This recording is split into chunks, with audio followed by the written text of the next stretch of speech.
e pesa mora mora kata mar admission kata mar tuition nikech onego beni kelo ni capitation moromo e wang' sa.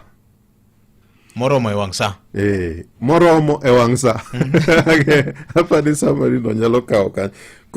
Kifwenyo ni kare dirisa mano ya mathincho yaw koro bedo rangach.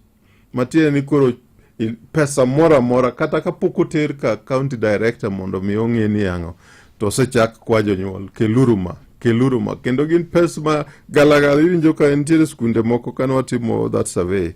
Nitiere skunde moko ma jonyuol bende weni mago skunde mani malo ma nyithindgi ok nyal chope. Takoni nyathi ja Kenya mora mora school mora mora miluongo ni public school en gi ratiro mondo mi ochope rangajno mokoni we adonji adwa somo.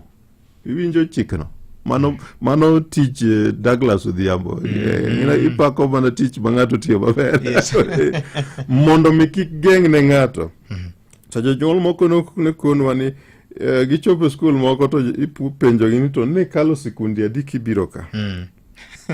Bing'eji ma di mosebedo kabiro madwa ni mondo mi odonj ka. Omiyo kele 15,000 no kata kele 25,000 no. Ayudo kuonde michule kata siling 25,000. An ang'e mang'eny kata mano timo nonro Kisumu no. Ang'e gi mang'eny. Mondo yathi admission kende.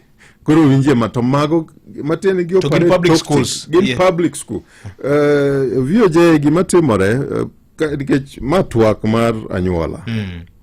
Kendo gima koni ni mwandu jaluo en somo. To an ok berna kineno ka ng'ato keto koni fence, barriers. Ohinga moro mondo mi ogeng' ne nyithindo gi somo. Emomiyo kwafuono ka kik japuonj moro kata skul moro parni ni ok waherogi kata ni wawacho gi marach.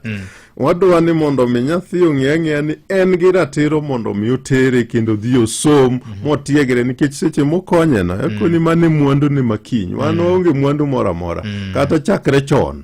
Ong'e ni jaluo mwandu neno bwongone.